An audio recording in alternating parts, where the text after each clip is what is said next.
Bonjour à tous. Le projet que je porte au nom du gouvernement va être présenté dans ses principes par votre intermédiaire devant les Français, conformément à la promesse du président de la République, et cela à peine 3 semaines après le début de ce quinquennat. Ce projet, qui avait été promis sous le nom de moralisation de la vie publique, ce projet portera en définitive, je vais vous expliquer pourquoi dans une minute, le nom de « Pour la confiance dans notre vie démocratique ».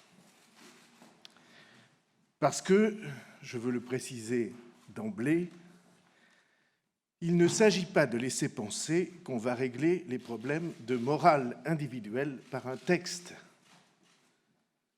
La morale est une question personnelle et même une question de conscience personnelle. Chacun en a son idée.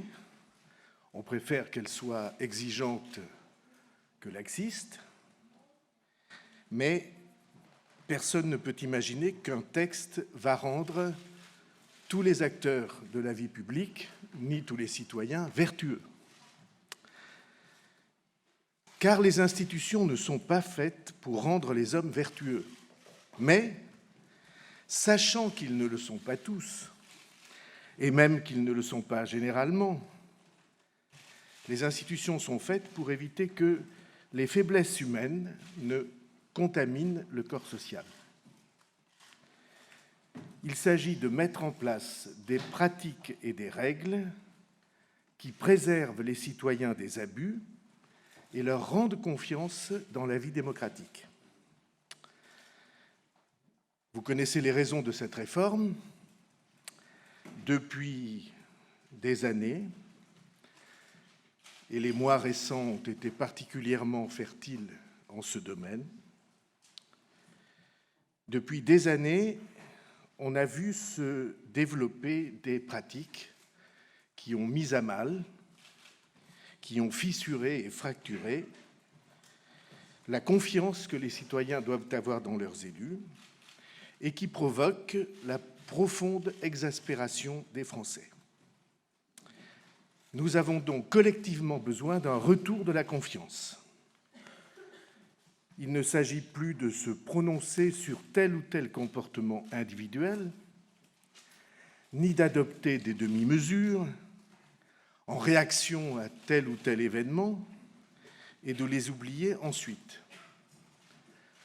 Le véritable enjeu est d'adopter une démarche globale de nature à restaurer la confiance des citoyens dans l'action publique.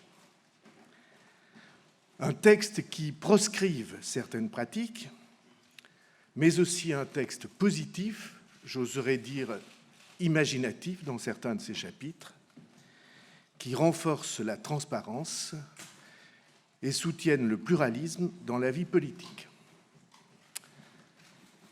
Je voudrais vous en indiquer les objectifs. Ils sont à mes yeux au nombre de 3. Premier objectif, c'est d'en finir avec un système dans lequel la responsabilité publique est exonérée ou s'exonère des règles que les citoyens, eux, sont obligés de respecter. Autrement dit, d'en finir avec le 2 poids 2 mesures autant que faire se pourra. Ce que nous voulons, c'est que les règles soient les mêmes, avec les garanties nécessaires pour tous les citoyens, quel que soit leur rôle dans notre vie démocratique. Deuxième objectif, c'est de mettre en place les règles nécessaires pour prévenir ce qui est la plaie des démocraties mal régulées, ce qu'on appelle les conflits d'intérêts, autrement dit, pour empêcher que la décision qui doit être d'intérêt général se trouve confisquée par des intérêts privés. Et troisième objectif, c'est d'assainir et de garantir l'exercice équilibré de la démocratie, autrement dit, mettre fin avec des pratiques incompatibles avec cet exercice, tout en renforçant la vitalité démocratique. Je souhaite donc vous présenter aujourd'hui les principes qui ont inspiré les projets de loi en cours d'examen. J'ai dit les projets de loi parce qu'il y en aura nécessairement 3, en raison de notre ordre juridique: une loi ordinaire, une loi organique et une loi constitutionnelle. Le débat que nous lançons n'est pas un débat fermé. Le gouvernement veut qu'il soit un débat ouvert, qui devra être précisé et enrichi par le débat parlementaire et par le débat public. Pour préparer ces textes, j'ai reçu les 2 principales associations dont l'objet est de lutter contre la corruption, Transparency International et Anticor. J'ai reçu tous les partis politiques représentés à l'Assemblée nationale, au Sénat ou au Parlement européen. J'ai été reçu par le président du Sénat. Je recevrai d'autres acteurs de la vie civile et politique et le gouvernement lancera une consultation publique sur ce sujet. Le débat sera aussi alimenté par les partis politiques, car En Marche et le MoDem et Europe Écologie Les Verts m'ont fait part de leur volonté d'organiser des débats avec leurs membres au sein de leurs organisations, dont les conclusions seront naturellement portées au sein du débat parlementaire. Notre réforme s'articulera autour de 3 axes que je vais maintenant vous présenter. Le premier de ces axes, c'est une réforme institutionnelle qui prendra très prochainement sa place dans une révision de la Constitution. Car le président de la République et le gouvernement ont arrêté plusieurs réformes majeures qui impliquent une révision constitutionnelle. Et comme le programme du président de la République implique d'autres réformes institutionnelles dans le cadre d'une révision plus large de la Constitution, ce texte sera soumis au Parlement dans quelques semaines, dans cet ensemble de révisions constitutionnelles. Que comportera ce texte? Il comportera des changements majeurs. Le premier de ces changements, c'est la suppression de la Cour de justice de la République. Comme vous le savez, la Cour de justice de la République, c'est une institution qui fait que les membres du gouvernement sont jugés non pas par des magistrats, mais par une instance dans laquelle les parlementaires sont largement majoritaires. Et à nos yeux, il n'y a aucune raison pour que cette juridiction d'exception continue à être soutenue ou à être approuvée. Donc, nous instaurerons l'obligation pour les membres du gouvernement d'être jugés par des magistrats. Ça sera dans le cadre de la Cour d'appel de Paris. Il y aura une procédure de filtre pour éviter qu'il n'y ait mise en cause à des fins, naturellement, de déstabilisation des membres du gouvernement. Et cette procédure de filtre sera assumée en dehors de toute orientation politique par des membres de la Cour de cassation, du Conseil d'État et de la Cour des comptes, pour analyser les plaintes éventuelles de manière qu'elles soient reçues, étudiées et qu'elles puissent éventuellement porter leur poursuite.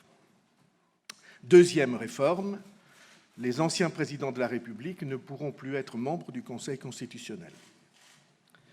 Pour des raisons que tout le monde a aperçues, que jusqu'à maintenant personne n'a changé, c'est que, en raison de ce qu'on appelle les questions prioritaires de constitutionnalité, qu'on appelle dans le jargon les QPC, ces questions prioritaires de constitutionnalité vont analyser, contredire parfois des textes qui ont été pris sous des gouvernements et des présidences précédentes, ce qui veut dire que les présidents de la République en question risqueraient d'être à la fois juges et partis.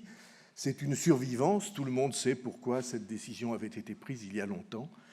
il faut que cette situation se trouve réglée. Enfin, troisième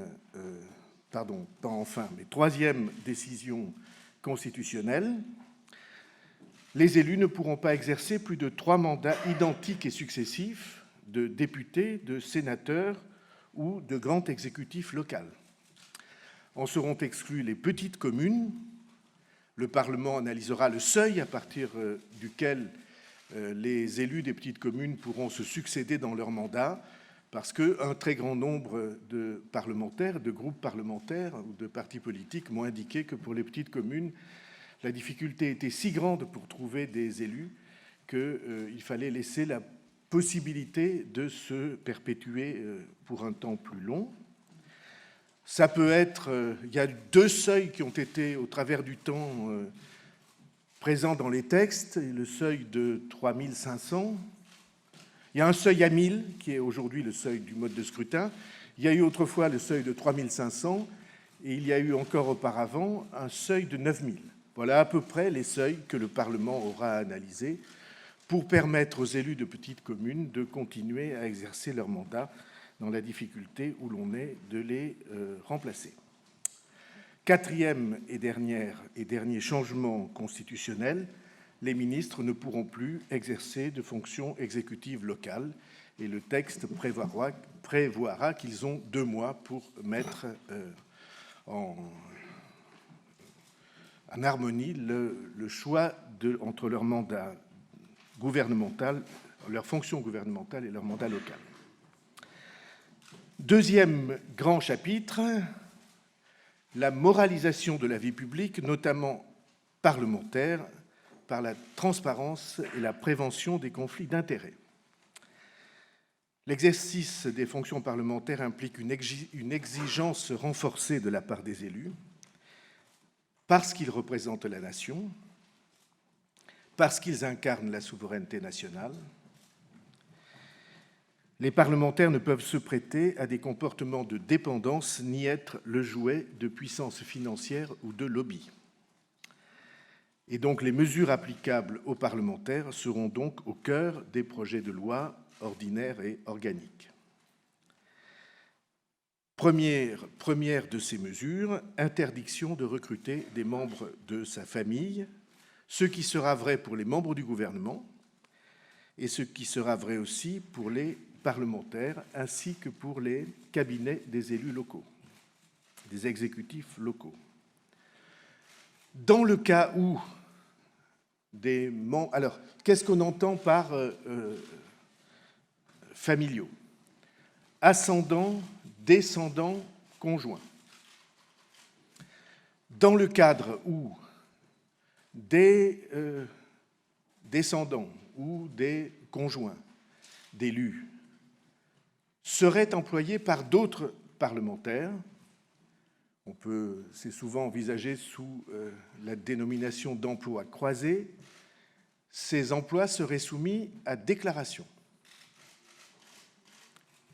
dans le cadre des déclarations d'intérêt. Ensuite, des garanties de probité. Les parlementaires qui ne justifieraient pas avoir satisfait à leurs obligations fiscales ne pourront plus rester en fonction. Deuxièmement, une peine d'inéligibilité de plein droit pour une durée maximale de 10 ans sera créée pour toute personne faisant l'objet d'une condamnation pénale pour des crimes ou pour des délits portant atteinte à la probité. Concussion, corruption, trafic d'influence, prise illégale d'intérêt, favoritisme, détournement de fonds publics, recel ou blanchiment d'un produit de ces délits, faux en écriture publique, fraude électorale, fraude fiscale, déclaration mensongère à la haute autorité. Bien sûr, le juge gardera la liberté de renoncer expressément à appliquer cette inéligibilité conformément aux droits fondamentaux et à la jurisprudence du Conseil constitutionnel. Ensuite, prévention des conflits d'intérêts. La loi invitera chaque assemblée à fixer les règles de prévention pour les parlementaires et à tenir à la disposition du public un registre des déports. Vous savez ce que c'est, déport? Au Parlement européen, par exemple, où cette règle est instaurée, à chaque vote, ou à peu près, des élus lèvent la main pour dire « je ne participe pas au vote parce que je suis en conflit d'intérêts. Je suis actionnaire de telle société qui peut être, ou j'ai exercé des fonctions de cadre majeur dans telle société, etc. » Et donc il y aura ainsi déclaration d'intérêts et déport lorsque des conflits d'intérêts existeront. Tout le monde connaît ça dans les collectivités locales. Très souvent, quand un conseil municipal délibère, un des conseillers municipaux lève la main et dit « je suis le notaire de cette opération, donc je ne peux pas participer au vote ». Ou « je suis le président de telle société d'économie mixte, donc je ne peux pas participer au vote ». Déport obligatoire lorsqu'il y a conflit d'intérêts. Chapitre suivant, ou en tout cas décision suivante, encadrement des activités de conseil. Car si le Conseil constitutionnel n'autorise pas l'interdiction pure et simple des activités de conseil, il est indispensable d'encadrer, des événements récents l'ont montré, cette possibilité pour les parlementaires. Concrètement, cela signifie d'abord un délai de probation, car non seulement aucun parlementaire ne pourra commencer une activité de conseil en cours de mandat, c'est le cas aujourd'hui, mais il ne pourra pas plus ou pas davantage le faire s'il a créé son activité moins d'1 an avant les élections. L'interdiction proposée évite ainsi des effets d'aubaine dont on a vu des exemples récents. Ces règles s'appliqueront à toutes les activités de conseil, y compris aux avocats. Il sera ensuite interdit d'acquérir le contrôle d'une société de conseil ou de le conserver dans un certain nombre de conditions. Enfin, il sera interdit, comme dans d'autres pays européens, d'assumer des activités de conseil auprès de sociétés dont les conditions d'intervention prohibent qu'un parlementaire en soit dirigeant. C'est le cas des sociétés financières faisant appel à l'épargne publique, ou par exemple des sociétés de travaux publics, ou par exemple de sociétés dont l'activité dépend principalement des marchés publics. Vient ensuite le chapitre sur la question des indemnités parlementaires. Nous allons proposer que le remboursement des frais de mandat aux parlementaires se fasse au réel, c'est-à-dire en présentant des factures ou sur présentation d'un justificatif de frais. Vous savez que ça n'était pas le cas jusqu'à maintenant, ce qu'on appelle l'IRFM, indemnité représentative des frais de mandat. Chaque assemblée déterminera le montant et la manière dont seront gérés ces frais de mandat ou ces indemnités de fonction, et sous le contrôle du bureau des assemblées, et nous le souhaitons, des déontologues des assemblées, ou des comités de déontologie, dont nous espérons qu'ils vont prendre une place importante dans la gestion de ces indemnisations. C'est eux, ces comités de déontologie, qui décideront ce qui, dans les frais d'exercice du mandat parlementaire, est éligible à ces remboursements, de manière que tout soit clair et transparent. Chapitre suivant, suppression de la réserve parlementaire. Nous proposerons de modifier la loi organique relative aux lois des finances pour interdire ce mécanisme, dont les risques de dérive, on va dire clientélistes, ont été souvent soulignés. Le montant correspondant à l'actuelle réserve parlementaire dotera, dans la plus prochaine loi de finances, un fonds d'action pour les territoires, notamment ruraux, les petites communes, et les projets d'intérêt général, qui sera transparent et soumis à des critères précis et publics qui seront définis par les assemblées. Enfin, une mesure qui touche le président de la République, qui n'est pas pénalisante, c'est la vérification de la déclaration de situation patrimoniale à la fin du mandat d'un président de la République, sous la responsabilité de la Haute Autorité pour la transparence de la vie publique et qui sera publié au Journal officiel. J'ajoute que nous souhaitons que les moyens de la Haute Autorité pour la transparence de la vie publique et de la Commission nationale des comptes de campagne et des financements publics, des financements politiques, soient renforcés et que soient mises à leur disposition, ce sera le cas dans le débat, ça sera examiné dans le débat parlementaire, les informations suffisantes pour que son intervention soit garantie aux yeux des Français. Troisième grand chapitre, une refonte profonde du mode de financement de la vie politique dans le sens de la transparence et du pluralisme. Comme vous le savez, même si ce n'est pas dit souvent, c'est même parfois nié, les partis politiques dépendent très largement du financement public et nous considérons que les règles qui s'appliquent au contrôle de ces financements ne sont pas suffisantes. Elles ont rendu possible des abus et des dérives graves que tout le monde a présent à l'esprit. Et en même temps, les règles applicables sont peu favorables au renouvellement de la vie politique et au pluralisme. Nous souhaitons donc énoncer des règles inédites, nouvelles, de manière à restaurer la confiance des citoyens dans le fonctionnement des partis politiques qui sont indispensables à la vie démocratique et à l'expression des citoyens. C'est les termes de la Constitution. Premièrement, nous souhaitons que soit rendu obligatoire à l'intérieur des partis politiques un principe de séparation des fonctions entre la fonction d'ordonnateur et la fonction de payeur, celui-ci devant assumer la régularité des dépenses et vérifier la réalité des prestations correspondantes à l'intérieur des partis.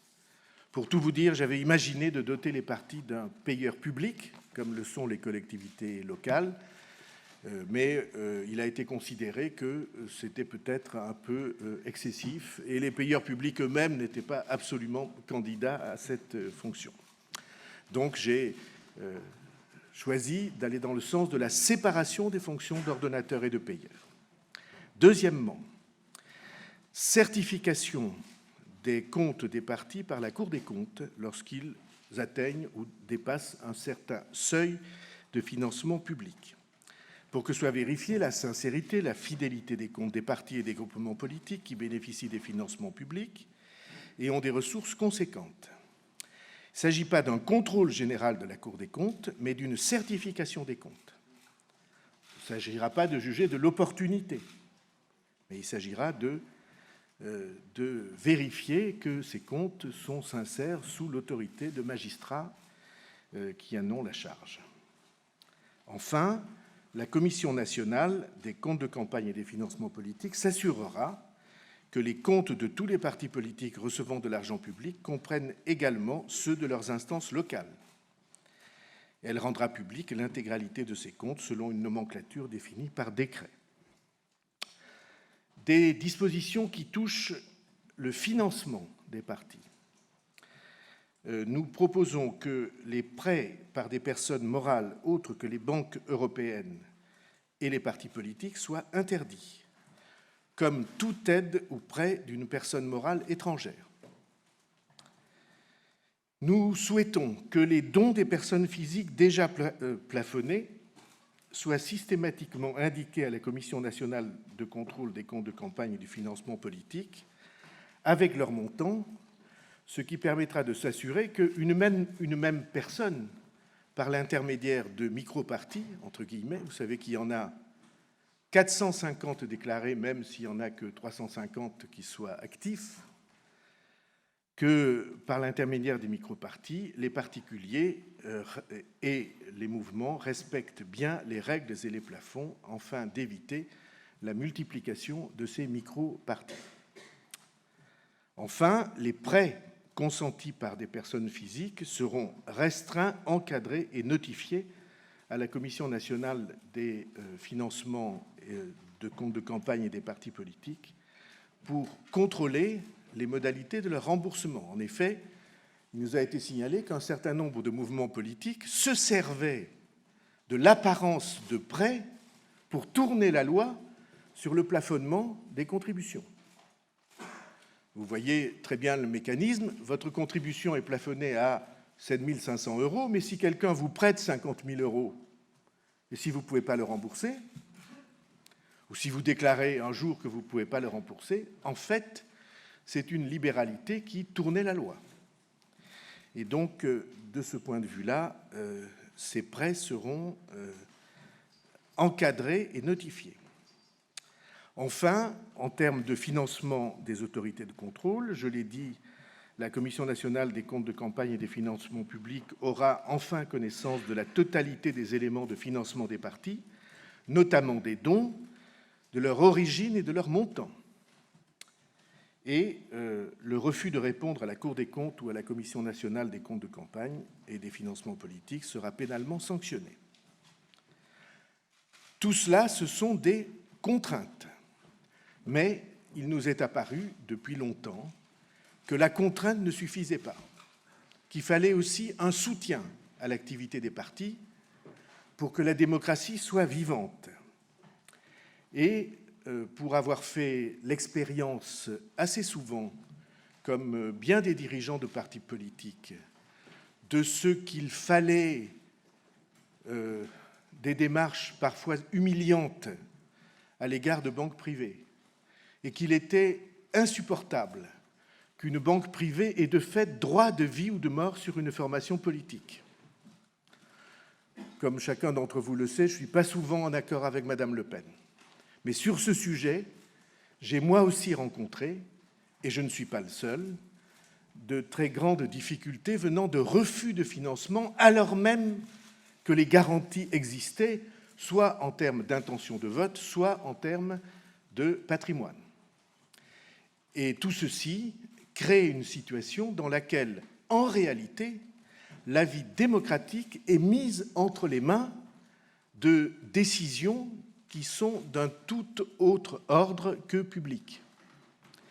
C'est la raison pour laquelle je propose que nous mettions en place, que nous créions une banque de la démocratie qui sera adossée un peu comme la Banque publique d'investissement à la Caisse des dépôts et consignations, et qui aura pour mission de financer la vie publique en recherchant pour les formations politiques habilitées, en recherchant le meilleur moyen de leur permettre d'exercer leur mission constitutionnelle, d'exercer leur mission de fond, en pouvant financer leurs actions et leurs campagnes électorales. Par exemple, si les intentions de vote sont suffisantes, eh bien, le prêt va de soi, le prêt pour préfinancer la campagne. Si elles ne le sont pas, la Banque de la démocratie pourra proposer des assurances, un mécanisme assurantiel qui permette de garantir l'équilibre de ces comptes et la bonne allocation des fonds publics. Troisièmement, il est tout à fait imaginable que, par exemple, en termes de financement innovant, la Banque de la démocratie puisse proposer la mise en place de cautions partagées. Mettons, si vous avez 20 000 personnes qui proposent de garantir chacune 100 €, vous pouvez emprunter 2 millions. Et ceci est tout à fait accessible. Ce n'est pas des cautions solidaires, parce que si c'est des cautions solidaires, ça voudrait dire que chacun est tenu de payer les 2 millions, on n'y arriverait pas. Mais vous voyez, ce sont des mécanismes de financement mutualisés qui permettront ainsi d'empêcher ou de soustraire les partis politiques au bon plaisir d'intérêts privés qui sont naturellement extérieurs à l'objet démocratique de leur action. Donc, clarifier les financements, les rendre plus transparents, de manière que l'indépendance de ces formations politiques soit garantie.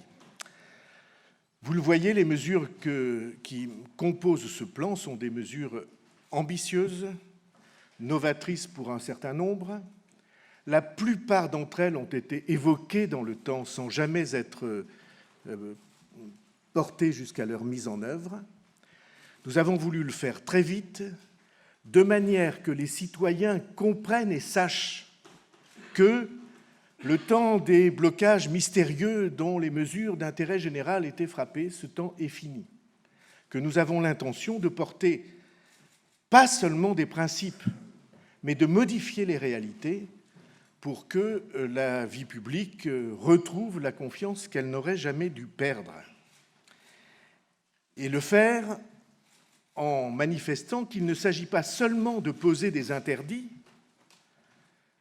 pas seulement de créer des contraintes, mais aussi de soutenir la confiance des citoyens par l'apport ou l'aide que le pluralisme, qui est inscrit dans la Constitution, je vous le rappelle, depuis plusieurs années, que ce pluralisme soit protégé, promu et défendu. Voilà la présentation que je voulais faire devant vous de ce projet, qui est un projet extrêmement ambitieux, concret, et qui est de nature à faire progresser la confiance dans la vie démocratique et la vie publique du pays.